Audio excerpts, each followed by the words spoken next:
오늘은 성령 강림 주일입니다. 예수님께서 부활하시고 50일째 되는 때에 성령께서 2000년 전 사도들을 중심으로 소수이지만은 예수 믿는 자들에게 내려오셔서 인류 최초의 교회가 세워지는 놀라운 역사가 성령 강림을 기점으로 이루어진 그 때가 되겠습니다. 그래서 예수님이 선포하셨던 복음 선교의 시대가 바로 이 성령 강림의 역사를 통해서 시작되었음을 기념하는 그런 주일 예배가 되겠습니다. 오늘의 시간 성령 강림 주일 예배를 드리고 있는 여러분께서는 어느 특별한 날, 특별한 사건이 아닌 태초에서부터 계셨고 지금도 교회 안에 존재하시고 여러분들 속에 내주에 계시는 성령의 존재를 깊이 인식하고 고백할 수 있는 예배가 되기를 주의 이름으로 축원을 드립니다. 이를 위해서는 여러분들이 성령의 충만함을 또 성령의 풍성하게 임하시기를 간절히 요청하고 기도하는 것이 우선 되어야 된다라고 하는 것을 기억해야 되겠습니다. 예수님께서 공생의 기간 동안에 12명의 제자들을 세우셨습니다. 이 기록은 마가복음, 마태복음, 누가복음, 공관복음서 세 군데에 공이 다 나타나 있습니다. 그래서 복음서 기록자들이 제자들의 이름을 거명할 때마다 보면은 이 제자들, 예수님이 뽑아 세운 12명의 제자들이 늘 거명이 되는데 항상 보면은 베드로라고 하는 이름이 맨 앞에서 거명되고 있는 것을 볼 수가 있습니다.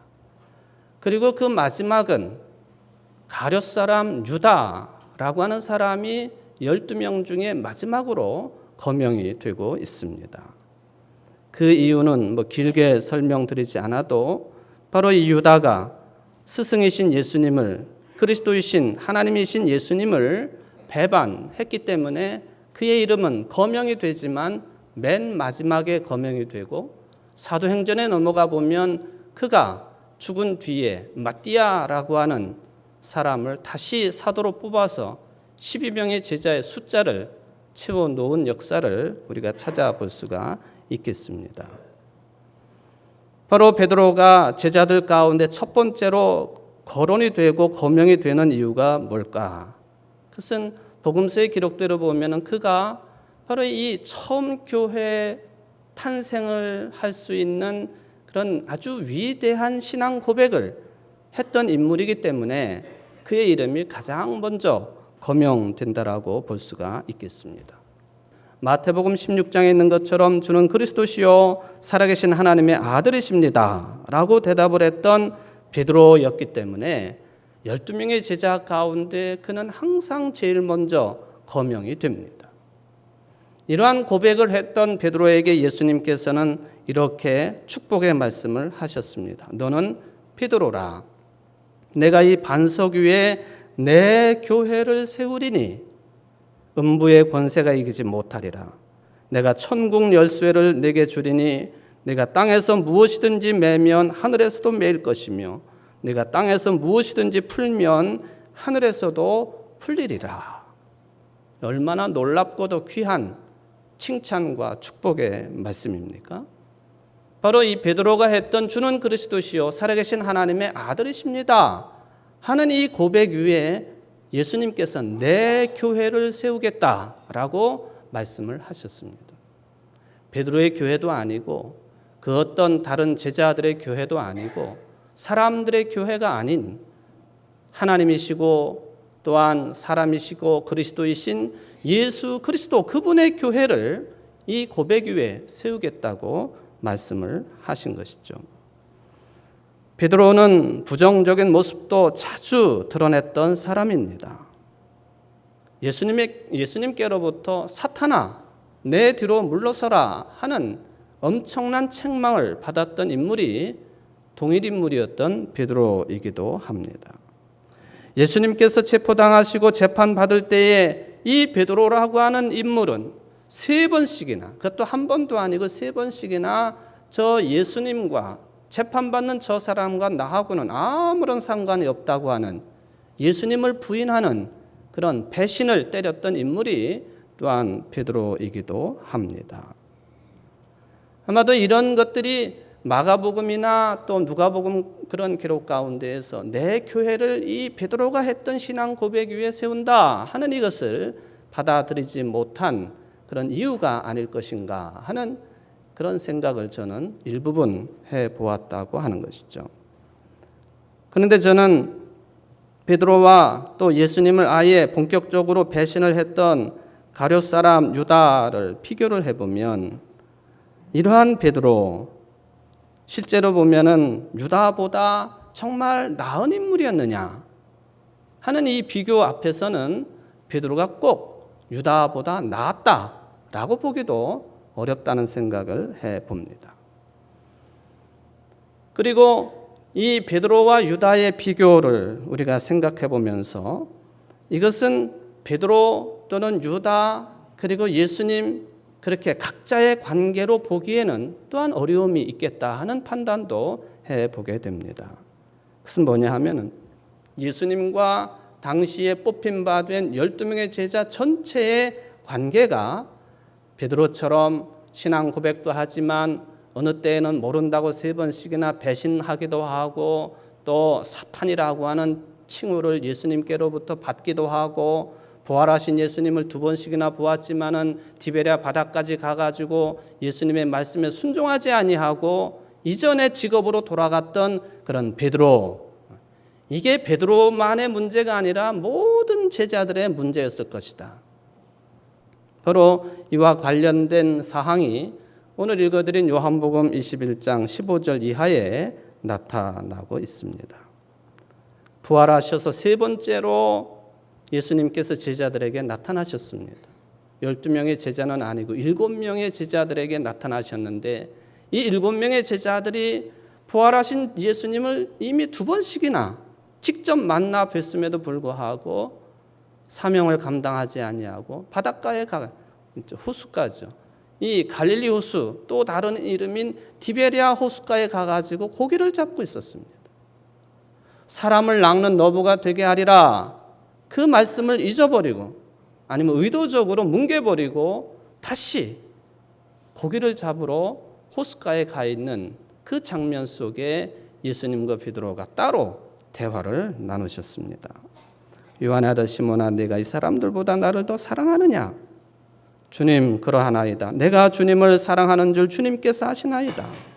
그랬더니 예수님이 베드로에게 말씀하십니다. 내 양을 먹이라. 표현은 각각 다를 수 있지만 이런 내용의 질문과 대답이 3번씩이나 반복되었습니다. 이것은 곧 요한복음의 기록자는 예수님에 대한 베드로의 믿음을 예수님과 베드로 사이의 관계로만 생각하지 아니하고 예수님과 전체 제자들과의 특별한 관계를 가리키는 모습으로 이러한 질문과 대답이 이어졌다고 보는 것 같습니다. 더 나아가서 예수님과 12제자뿐만 아니라 예수님과 당시의 모든 믿는 자들에게 이 관계는 적용이 된다고 볼 수가 있겠습니다. 너희들이 나를 사랑하느냐? 주님, 우리가 당신을 사랑하는 줄 아시지 않습니까? 내 양을 먹이라. 예수님이 무엇 때문에 3번씩이나 물으셨는가? 베드로는 3번째 질문을 듣고는 매우 근심을 했습니다. 양심의 가책을 받았는지 모르겠습니다. 예수님을 사랑한다고 말을 하더라도 배교의 가능성이 여전히 열려 있다고 하는 그런 경고의 의미로 받아들일 수도 있겠습니다. 사람은 그렇게 약한 존재들이죠. 그러니 베드로가 양심의 가책이 되어서 근심하지 않을 수가 없었을 것입니다. 3번씩이나 네가 나를 사랑하느냐? 우리나라의 선비의 도리 중에 보면은 비인부전이라고 하는 그런 말이 있습니다. 인간으로서 기본이 안 된 사람들은 아예 가르치지 않는다 하는 그런 뜻입니다. 그런데 예수님은 바로 이 빈부전을 적용시키지 않는 분이십니다. 그 이름 자체가 요한일서 4장 8절에 보면 사랑이세요. 사랑. 사랑 자체이신 예수님께서는 때로 우리가 잘못할 때에 베드로에게 그렇게 하셨던 것처럼 책망은 하시지만은 가르치시고 만드셔서 처음부터 주셨던 사명을 감당할 수 있도록 이끌어 주시는 분이 바로 주님이시다 하는 그런 개념입니다. 그게 바로 3번씩이나 요한의 아들 시몬아 내가 나를 사랑하느냐 그렇게 물으시는 근본적인 이유가 될 것이라고 하는 그런 말씀이 되겠습니다. 여러분, 예수님께서 사랑하느냐 하고 3번씩이나 똑같은 질문을 하시고 나서 근심을 했던 밝은 마음으로 답변을 했던 답변을 들으신 다음에 이렇게 말씀하십니다. 내 양을 먹이라. 내 양을 치라. 내 어린 양을 먹이라. 3번의 경우가 조금씩 그 표현이 다르기는 합니다만은 같은 의미죠. 제자가 된다고 하는 것은 단지 주님을 사랑한다 하는 그런 말 차원에 머무르는 것이 아니라 예수님의 제자가 된다고 하는 것은 실제적으로 주님의 어린 양들을 먹이는 일에 동참해야 됨을 의미해 주고 있는 귀한 표현입니다. 주님의 어린 양을 먹인다고 하는 것이 무슨 말입니까? 그것은 예수를 그리스도로 신앙 고백하고 있는 사람들의 모임인 이 교회 공동체, 기독교의 공동체를 돌보는 일이 주님의 양을 먹이는 일, 치는 일입니다. 요즘식으로 말하면 목회이기도 하고 또 교회의 치리이기도 합니다. 제자들은 세상에 나가서도 그렇게 살 수 있지만 1차적으로 이 교회 공동체 생활을 통해서 이런 일들을 해야만 됐고 이 사명들을 충성스럽게 감당을 해야만 했습니다. 그리고 이 12사도들에게 명령되었던 내 어린 양을 먹이라, 내 양을 치라, 내 양을 먹이라고 하는 이 예수 그리스도의 음성은 지금까지 우리 교회 안에도 또한 역사적으로 보면 예수님께서 다시 오시는 그날까지 교회 공동체가 필요 없을 때까지 이 사명은 교회에게 주어진 사도적인 신앙 사명이요 전통이라고 하는 것을 우리는 받아들이고 있습니다. 이들의 역할이 중요한 이유는 이들이 없이는 교회 활동이 불가능하기 때문에 그렇습니다. 그러기에 지금의 교회들이 이러한 사도적인 신앙 전통을 무엇 때문에 이어받고 있느냐 하는 그런 질문 앞에서 우리는 그런 답변을 다시 한번 되새겨 보아야 될 것입니다. 그런데 내 양을 먹이라고 하시는 이 예수님의 명령을 잘 따른다고 하는 일이 간단하지가 않다는 데 있습니다. 그러기에 사도들이 직접 목회를 했던 초기 교회마저도 상당한 문제들이 발생을 했습니다. 이 사명을 주님께로부터 직접 받은 사도들의 권위가 늘 유지가 된 것도 아니었습니다. 사도들을 아예 대놓고 적대적으로 대하는 사람들도 많았었습니다. 초기 기독교가 모든 체계가 아직 잡히기 전이기 때문에 서로의 권위를 인정하지 않았던 경우도 많았었습니다. 그래도 교회 안에서 벌어지는 일들이야 어떻게라도 처리해 나갈 수 있었겠지만 교회 바깥으로부터 불어닥치는 시련은 감당하기가 어려울 정도였습니다. 사도들을 비롯해 많은 사람들이 순교를 당합니다. 로마 체제 아래에서 기독교 신앙 안에 살아간다고 하는 것 자체가 여러 불이익을 감수해야만 되는 삶이었습니다. 일반 성도들보다 교회 지도자들에게는 더 어려운 일이었습니다. 그럴 수밖에 없는 것이죠. 로마 황제를 비롯해서 관료 사회 그리고 율법을 중심으로 했던 유대의 정통적인 신앙관 이 새로 탄생된 교회 지도자들을 잡으면 교회는 자연스럽게 무너질 것이라고 하는 그래서 복종을 얻어낼 것이라고 하는 그런 생각 때문에 외부로부터 오는 어려움은 엄청나게 강했습니다. 수많은 교회 지도자들이 고난의 길을 걸어갑니다. 그 사실이 오늘 본문에 반영되어 있지 않습니까? 3번에 걸쳐서 사랑과 양을 먹이라고 하는 대화가 끝난 뒤에 예수님은 베드로의 운명을 말씀하십니다. 내가 젊어서는 스스로 띠띠고 원하는 곳으로 다녔지만 늙어서는 내 팔을 벌리리니 남이 내게 띠띠우고 원하지 아니한 곳으로 데려가리라. 베드로의 죽음을 말씀하네. 베드로의 순교를 언급하신 말씀입니다. 요한복음 기록자가 이 말씀을 기록해 놓은 의도가 분명합니다. 그것은 예수님의 제자로 산다고 하는 것은 단순하게 교회의 목회자, 지도자로 사는 것만이 아니라 고난을 당해야 되고 심지어는 순교까지 각오해야 된다고 하는 의미가 들어 있지 않습니까? 이런 뜻을 함축적으로 담고 있는 말씀이 본문 마지막 구절에도 있고 2번씩이나 언급된 나를 따르라 하는 말씀입니다. 제자가 된다고 하는 것, 예수님을 따르는 거예요. 예수님이 죽으신 것처럼 죽을 수도 있다는 것입니다. 예수님이 고난 받으신 것처럼 고난 받을 수 있다 하는 그 표현이 나를 따르라 하는 표현이지요. 물론 이 나를 따르라고 하는 이 말씀은 요한복음에는 마지막 장인 21장에 나오고 있지만은 마태, 마가, 누가복음을 보면은 예수님의 공생의 첫 부분에 예수님의 제자들을 부르시는 장면에서 이 표현은 나오고 있습니다. 예수님을 따른다고 하는 것, 예수님의 제자가 된다고 하는 것, 예수님의 운명과 하나가 되겠다고 하는 결단 아니고 무엇이겠습니까? 예수님의 운명이 무엇입니까? 십자가와 부활, 단 2마디로 간단하지만 이 귀중한 의미가 그 2말 속에 담겨 있습니다. 십자가의 고난 없이 부활의 영광이 없는 것입니다. 십자가의 고난은 피해버리고 책임은 피해버리고 부활의 영광, 어떤 자리에 대한 영광스러움, 이것은 절대로 주어지지 않는다고 하는 말씀이 나를 따르라 하는 말씀 속에는 들어 있습니다.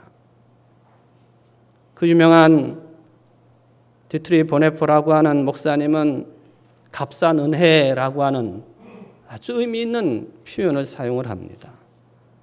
쉽게 말하면 십자가의 고난 없이 부활의 영광만을 바라는 성도가 있다고 한다면, 교회 지도자들이 있다고 한다면, 교회가 있다고 한다면 그거는 값싼 은혜에 취해져 버린 그는 저질스러운 성도요, 지도자요, 교회라고 하는 그런 의미가 되겠습니다. 이와 반대로 값진 은혜는 마치 밭에 숨겨진 보물과도 같은 것으로서 제자로의 부르심의 음성을 듣고 따라 나서는 예수님처럼 살아가는 그 신앙을 말한다고 볼 수가 있겠습니다. 우리는 교회 생활을 좀 더 깊이 생각을 해야 될 것입니다. 나를 따르라는 주님의 말씀을 좀 더 진지하게 받아들여야 될 것입니다. 예수님께서 제자들을 부르실 때에 너희들 세상에서 도덕적으로 윤리적으로 깨끗하게 살아라, 그런 내용으로 부르시지 않았습니다. 모범적으로 살아라, 그런 사람이 되라, 그렇게 표현하시지 않으셨습니다. 나를 따르라.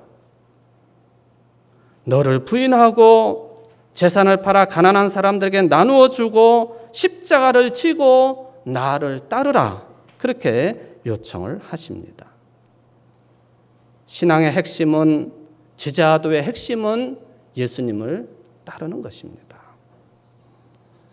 도대체 이 말씀의 의미가 무엇인지 우리들이 복잡하게 생각할 것이 없이 누가복음 14장 25절 이하에 있는 이 말씀을 생각해 보면 제자도가 무엇인지를 더 깊이 받아들일 수가 있을 것입니다.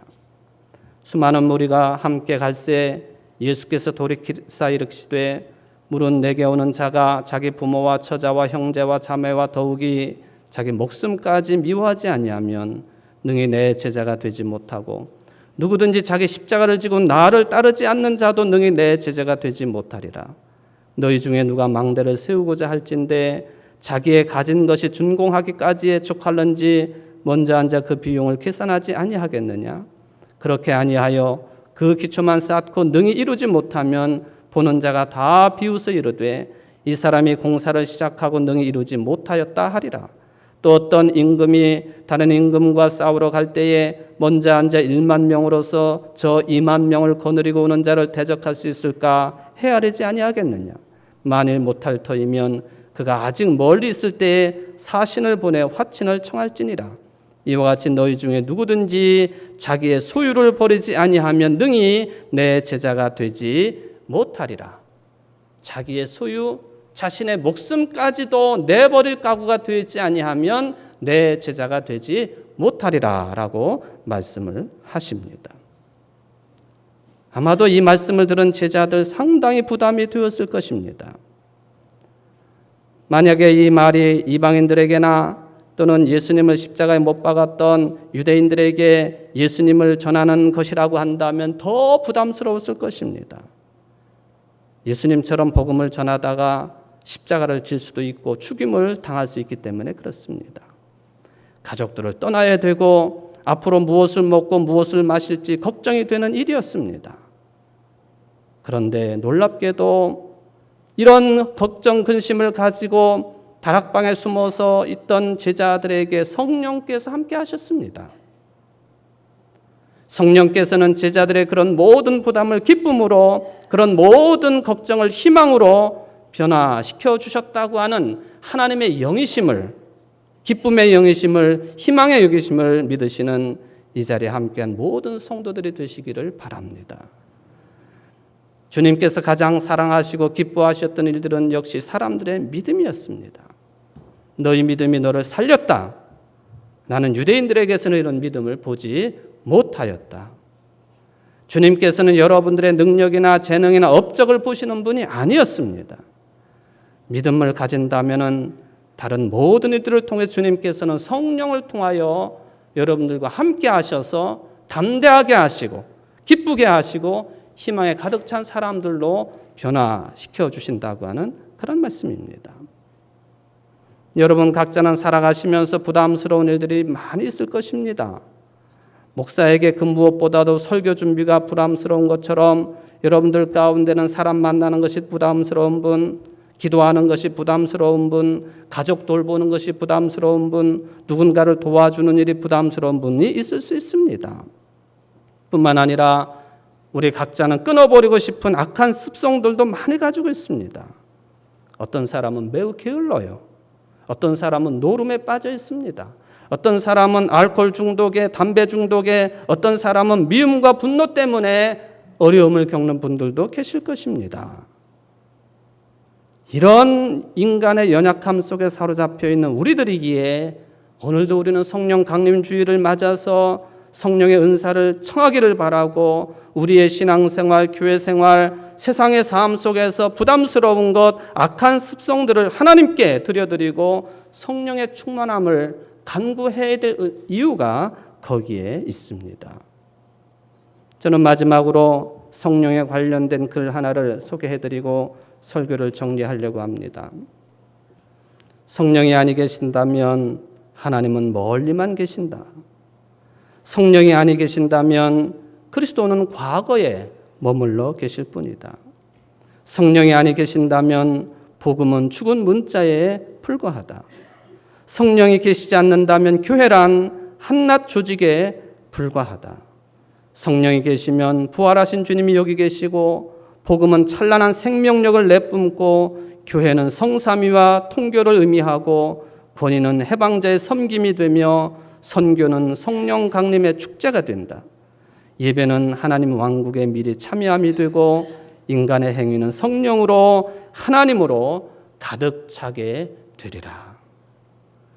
오늘 성령 강림주일을 맞이하여 성령 충만함으로 하나님께 영광 돌릴 수 있는 여러분들 되시기를 주의 이름으로 간절히 축원을 드립니다.